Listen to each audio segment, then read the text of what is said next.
ऋग्वेद ने गाई जिसकी महिमा, स्कंद पुराण में जिसका अंकन है, अभिज्ञान शाकुंतलम की जहाँ हुई रचना, हाँ वो मेरा उत्तराखंड है। देवभूमि उत्तराखंड के मेरे सम्मानित भाइयों और बहनों, आप सभी को उत्तराखंड राज्य स्थापना दिवस की हार्दिक बधाई एवं शुभकामनाएं। मैं उत्तराखंड राज्य निर्माण के सभी अमर शहीदों व आंदोलनकारियों को श्रद्धापूर्वक नमन करता हूँ। भारत माता के लिए सर्वोच्च बलिदान देने वाले वीर जवानों को भी श्रद्धापूर्वक नमन करता हूँ। प्रदेश में अक्टूबर माह में आई आपदा में कई लोगों की जानें गईं, जो अत्यंत दुर्भाग्यपूर्ण है। मैं उन सभी के प्रति अपनी संवेदना प्रकट करता हूँ। प्रदेश सरकार आपदा प्रभावितों की सहायता के लिए हर पल तत्पर है। हमने कोशिश की है कि हर पीड़ित के आंसू पहुँच सकें और एक बार फिर सामान्य जीवन शुरू कर सकें। हमारी सरकार ने आपदा प्रभावितों को दी जाने वाली सहायता राशि को यथासंभव बढ़ाया है।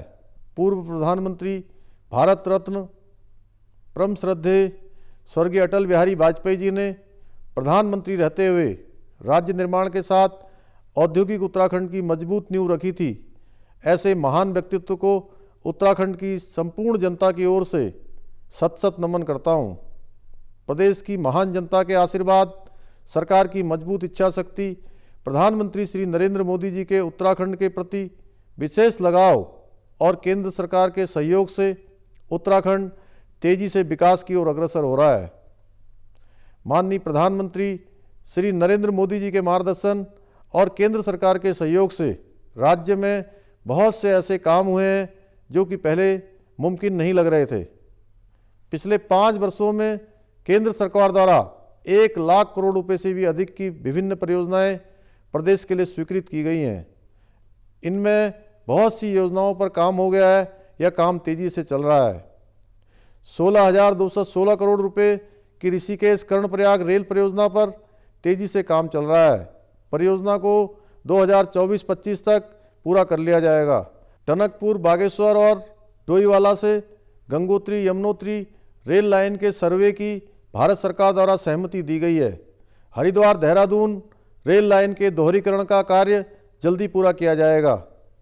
केदारनाथ, बद्रीनाथ, यमुनोत्री और गंगोत्री की सड़क कनेक्टिविटी में सुधार के लिए 889 किलोमीटर की 4 धाम सड़क परियोजना पर काफ़ी काम किया जा चुका है।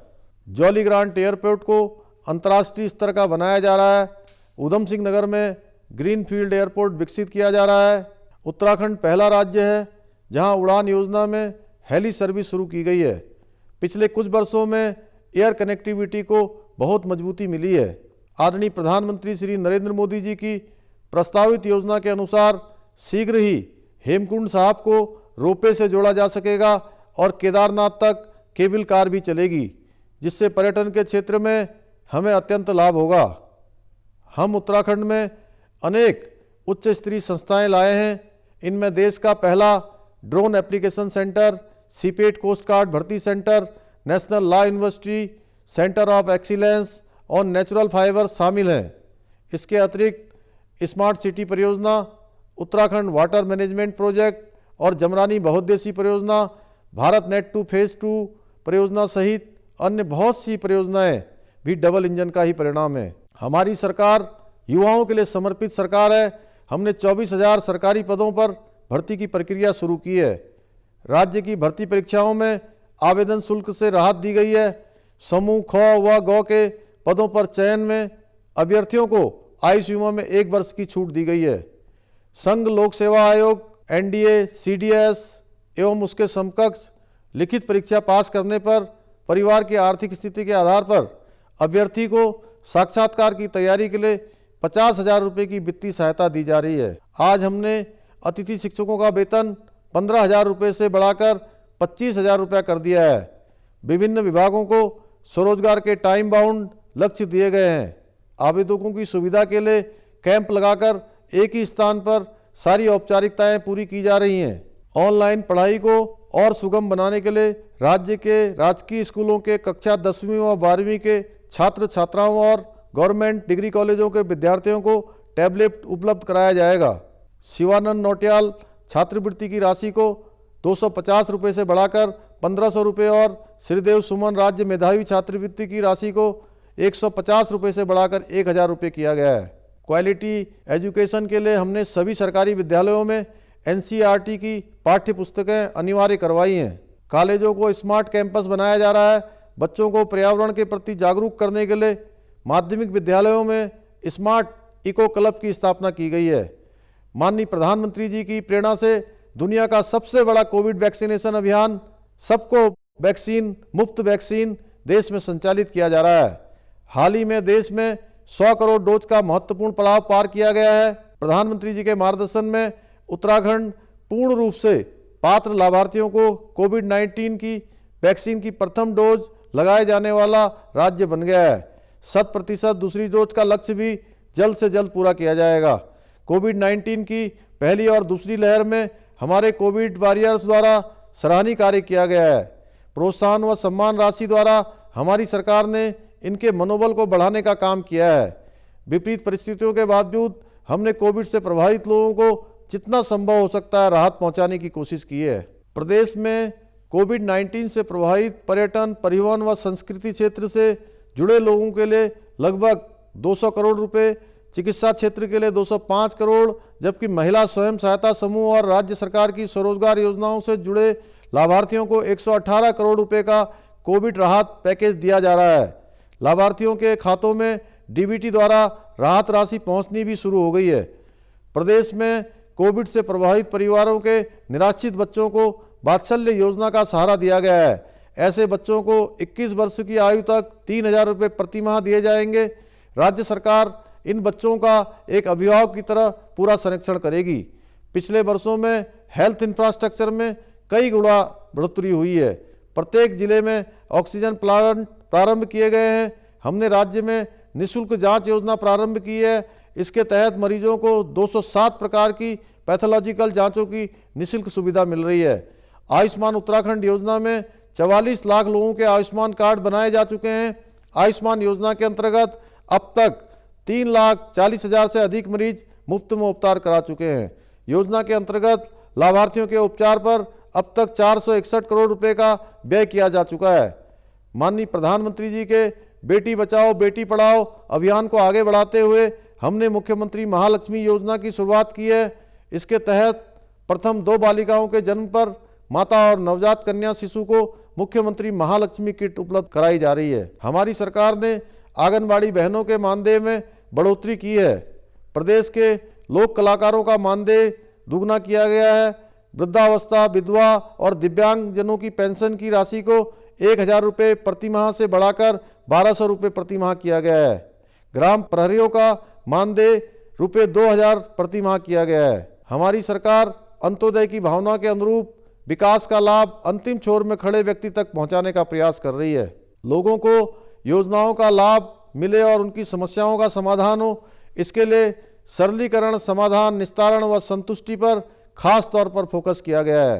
E cabinet, e office, CM dashboard, Utkarsh, CM helpline, 1905 सेवा का अधिकार और ट्रांसफर एक्ट की पारदर्शी व्यवस्था के चलते कार्य संस्कृति में गुणात्मक सुधार हुआ है। हमारी सरकार मजबूत इच्छा शक्ति वाली सरकार है। हमने शहीद राज्य आंदोलनकारियों के सपनों को पूरा करने के लिए हर जरूरी निर्णय लिया है और दृढ़ता से लागू भी किया है। राज्य निर्माण आंदोलन के शुरुआती दौर से ही गैरसैंण को राजधानी बनाए जाने की संकल्पना हर आंदोलनकारी के मन में रही है। जन भावनाओं को सर्वोच्च सम्मान देते हुए हमारी सरकार ने गैरसैंण को ग्रीष्मकालीन राजधानी बनाया है। अब हम गैरसैंण में राजधानी के अनुरूप आवश्यक सुविधाओं के विकास की कार्य योजना पर काम कर रहे हैं। हमारी सरकार का पूरा कार्यकाल दूरस्थ और पिछड़े क्षेत्रों को विकास को समर्पित रहा है। यह पहली सरकार है जिसने पलायन को गंभीरता से लिया है और रिवर्स पलायन को साकार करने के लिए कई महत्वपूर्ण निर्णय लिए हैं। पर्वतीय क्षेत्रों में निवेश के लिए पर्यटन, आयुष, वेलनेस, IT, सौर ऊर्जा सहित सर्विस सेक्टर पर विशेष फोकस किया गया है। हमने MSME के केंद्र में पर्वतीय क्षेत्रों को रखा है। सीमांत तहसीलों के लिए मुख्यमंत्री सीमांत क्षेत्र विकास योजना शुरू की है। सभी न्याय पंचायतों में क्लस्टर आधारित अप्रोच पर ग्रोथ सेंटर बनाए जा रहे हैं। वोकल फॉर लोकल पर आधारित एक जनपद 2 उत्पाद योजना से स्थानीय लोगों के लिए स्वरोजगार के अवसर पैदा होंगे, वहीं स्थानीय उत्पादों को विश्व स्तरीय पहचान मिलेगी। होम स्टे योजना से ग्रामीण अर्थव्यवस्था को मजबूती मिल रही है। 16 इको टूरिज्म डेस्टिनेशन विकसित किए जा रहे हैं। ट्रैकिंग मार्गों पर भी होम स्टे को विशेष प्रोत्साहन दिया जा रहा है। साहसिक पर्यटन को बढ़ावा देने के लिए इसकी अलग से विंग बनाई गई है। सौर ऊर्जा और पिरूल ऊर्जा नीति ग्रामीण युवाओं की आजीविका में सहायक हो रही है। सबका साथ, सबका विकास, सबका विश्वास और सबका प्रयास हमारी सरकार का मूल मंत्र है। आज़ादी के बाद से अभी तक अंधेरे में रह रहे 94 गाँवों में बिजली पहुंचाई गई है। सौभाग्य योजना में 2,50,000 से अधिक घरों को रोशन किया गया है। प्रधानमंत्री जी ने जल शक्ति अभियान शुरू किया है। हम हर घर नल, नल से जल के लक्ष्य को हासिल करने के लिए संकल्पबद्ध हैं। नदियों व जल स्रोतों की पुनर्जीवित करने की पहल बड़े स्तर पर की गई है। हर जिले में एक वाटर सेट पर काम किया जा रहा है। मुझे खुशी है कि आम जन भी इसमें बढ़ चढ़कर हिस्सा ले रहे हैं। पहली बार प्रदेश में जल नीति को मंजूरी दी गई है। प्रत्येक जिले में वर्षा जल संचय के लिए झीलें विकसित की जा रही हैं। इससे पेयजल की उपलब्धता के साथ वाटर स्पोर्ट्स की गतिविधियां भी बढ़ेंगी। आज हर घर को नल से जल योजना में ग्रामीण क्षेत्रों में केवल 1 रुपये पर पानी का कनेक्शन दिया जा रहा है। भू कानून को लेकर जो आशंकाएं व्यक्त की गई हैं, उन पर समग्र रूप से विचार के लिए हमने एक उच्च स्तरीय समिति का गठन किया है। प्रधानमंत्री किसान सम्मान निधि से प्रदेश के लगभग 9 लाख किसान लाभान्वित हो चुके हैं। हमारी सरकार किसानों को 3 लाख रुपए और महिला स्वयं सहायता समूह को 5 लाख रुपए तक का ऋण बिना ब्याज के उपलब्ध करा रही है। जैविक खेती को बढ़ावा देने के लिए 3,900 जैविक क्लस्टरों में काम शुरू किया गया है। जिन किसान भाइयों के पास उपकरण नहीं है, उनके लिए हमने फार्म मशीनरी बैंक योजना शुरू की है। इसके लिए 80% तक सब्सिडी उपलब्ध कराई जा रही है। उत्तराखंड देवभूमि ही नहीं, वीर भूमि भी है। प्रधानमंत्री श्री नरेंद्र मोदी जी उत्तराखंड को सैन्य धाम की संज्ञा दी है। हमारी सरकार शहीद सैनिकों के परिवारों के एक सदस्य को सरकारी नौकरी में समायोजित कर रही है। विशिष्ट सेवा पदक से अलंकृत सैनिकों को अनुमन्य राशि में कई गुना बढ़ोतरी की गई है। उत्तराखंड से द्वितीय विश्व युद्ध की वीरांगना एवं बैटन की प्रतिमाह पेंशन 8,000 रुपये से बढ़ाकर 10,000 रुपये किया गया है। पिछले लगभग 4.5 वर्षों में उत्तराखंड ने विभिन्न क्षेत्रों में बेहतरीन प्रदर्शन किया है। राष्ट्रीय फलक पर उत्तराखंड अपनी पहचान बनाने में कामयाब रहा है। सतत विकास लक्ष्य सूचकांक में वर्ष 2018 में हम 10वें स्थान पर थे और आज हमारा स्थान तीसरा हो गया है। ऊर्जा और कानून व्यवस्था संबंधी इंडेक्स में हमारा राज्य प्रथम स्थान पर है। मातृत्व मृत्यु दर, शिशु मृत्यु दर, बाल मृत्यु दर आदि स्वास्थ्य सूचकों में काफ़ी सुधार हुआ है। तमाम सामाजिक आर्थिक सूचकांक में हम देश के अग्रणी राज्यों में हैं। माननीय प्रधानमंत्री जी की अपेक्षा के अनुसार हम वर्ष 2025 तक जब उत्तराखंड अपनी स्थापना का रजत जयंती वर्ष मना रहा होगा, तब हम उसे देश का सर्वश्रेष्ठ राज्य बनाने के लिए संकल्पबद्ध हैं और इसके लिए हम विकल्प रहित संकल्प के मंत्र को ध्यान में रखकर दिन रात कार्य कर रहे हैं, जिसके द्वारा हम अंत्योदय के अपने अंतिम लक्ष्य को प्राप्त कर सकें और उत्तराखंड को सच्चे अर्थों में देवभूमि बना सकें। उत्तराखंड और उत्तराखंडियों के लिए किसी ने ठीक ही कहा है, दिल में प्यार और मन में विश्वास है, यही उत्तराखंडी की पहचान है। मुझे गर्व है मैं उत्तराखंडी हूँ, क्योंकि मेरा उत्तराखंड महान है। एक बार पुनः आप सभी को राज्य स्थापना दिवस की हार्दिक शुभकामनाएं। जय हिंद, जय उत्तराखंड।